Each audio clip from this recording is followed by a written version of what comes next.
This week we're answering your questions from the diesel tank weld and bottom paint video. From whether seawater got into the tank, to what happened to the metal shavings, to why our diesel tanks are part of the hull, plus a few thoughts on primer and hydrophilic coatings. As always, some great questions came in. Let's get into it. Hey everybody, welcome to this week's Q&A. Hope you enjoyed that last video. I have to admit I was a little bit scared shitless welding on a fuel tank. Not something I do often, and hopefully not something I have to do again, which is probably why I put it off for so long. So we're going to get into the questions here, and first one up is from AndyGets6543. As the tank was leaking out, was it also letting seawater into the tank? It doesn't appear so. All that's above the water line, so fortunately I don't think we were getting any water into the tank, didn't see any, don't have any pulling into the fuel filters, so I think we're good on that regard. Another good question from Andy. What did you do about the metal shavings that fell into the tank when you cut the hole in it? Did you leave them for the filters to find, or did you get them back out another way? Fortunately, the hole was pretty big that I put in there, so I was able to reach an arm in with a vacuum cleaner and get the majority of them out. Anything that might be still in there, the filters will get. Next question we've got from Horseshoe182. In Australia, we have 240 volt power. What do you have there? It's about the same. I think it's 230, 240, right around the same voltage, except we use 60 hertz. I'm not sure if you guys are 50 hertz there or not. I know they are in Europe. But yeah, 60 hertz, 230, 240 volt is around the ranges that we use here. Got a question here from Kevin Dewey. Love watching your resto mod. Am I seeing this correctly? The bottom and sides of the boat are the actual bottom and sides of the fuel tank. The hull of the boat is also part of the fuel tank? Question mark. Yes, actually, they're called keel tanks or skin tanks. Different people call them different things. But yes, the bottom of the hull is the physical bottom of the fuel tank. The sides of the hull are typically not. They are on the aft deck here a little bit, but forward they don't go out that far. There's sides on them, and then there's like bilges that go down either side. But yes, they are. The hull is a part of the tank. It is integral to the boat itself. Gives a little bit of safety, you could call it, I guess. I mean, if we did have a bottoming event where it damaged the hull, theoretically the boat would stay floating. However, that would be a puncture into a fuel tank, which would be no good. But yes, it's all part of the hull. Next question up, we've got from Liam Greenwood. Is there any difference between a welder for aluminum and one for steel? Or is it all about the consumables you use? It's about both, actually. Obviously, if we're welding with aluminum, we're using aluminum filler rod or aluminum on a spool for the MIG portion of it. What you will find, though, is between steel and aluminum, your steel uses DC voltage or DC welding, so it's not creating a waveform on the welding, it's pure direct current, where where aluminum requires AC welding. And the way that works is as the aluminum is going through its cycle, one side of the cycle is going to be for your cleaning action around the weld, and the other side of the cycle is going to be for your penetration. Or at least that's the way I've come to accept it. So yes, and with some of the newer welders, you can actually change that shape. You can change the way it spends time on the various waveforms.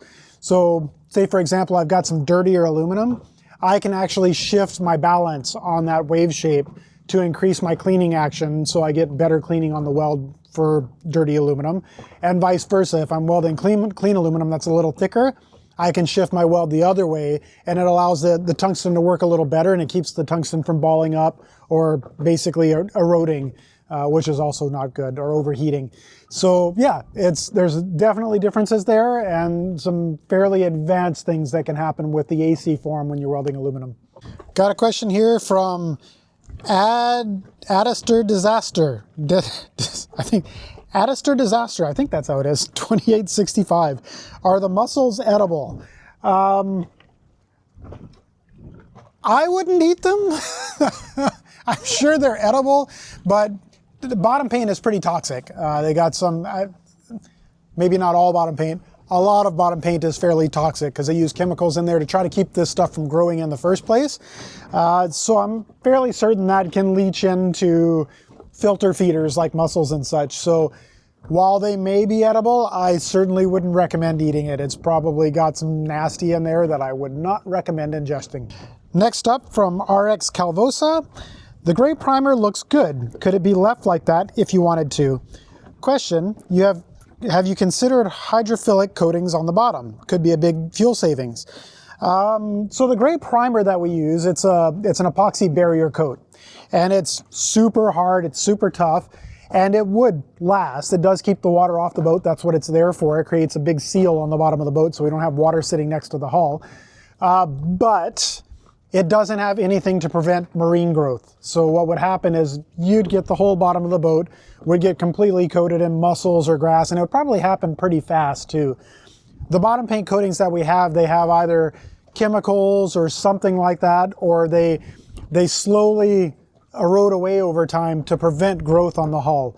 And that's obviously pretty critical for performance of the boat, because I can tell you from experience, when you start building up mussels and grass on the bottom of the boat, it has a pretty profound impact on the performance of the boat. I'm talking like 1 to 2 knots of difference, possibly even more, of boat speed, higher fuel burn on the engines, more drag, more load on everything.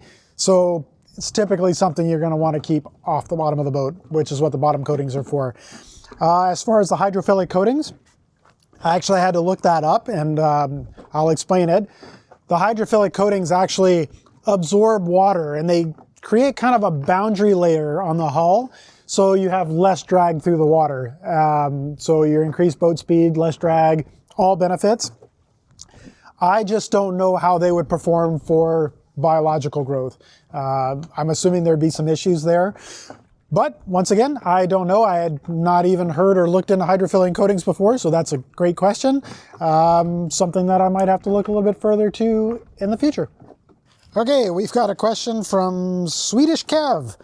Hi guys, just wondering, is the aluminum hull and all over, is that finished, or do you need to polish some more to get out all the grinding round patterns and marks out? Are you just leaving it to look like that? I remember you were not going to paint her because of the cost, as well as a few other things. Okay, I don't take this too personal, but I think it doesn't look very nice leaving it as she is now. Definitely not as pretty. There's some pretty deep gouges from grinding, and a lot of that's not even from us removing the paint. Some of that was in there before we even removed the paint. The heavier stuff was.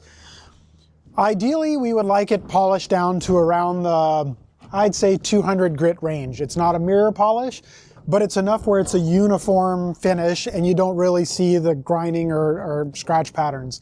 It will still kind of chalk up, so it's not going to be beautiful show quality finish, but it's just a lot easier to maintain.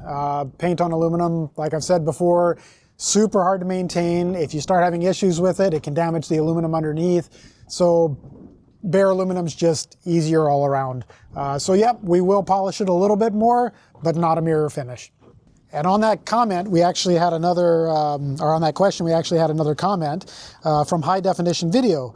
I like the camo look. I like the raw aluminum that the raw aluminum gives off.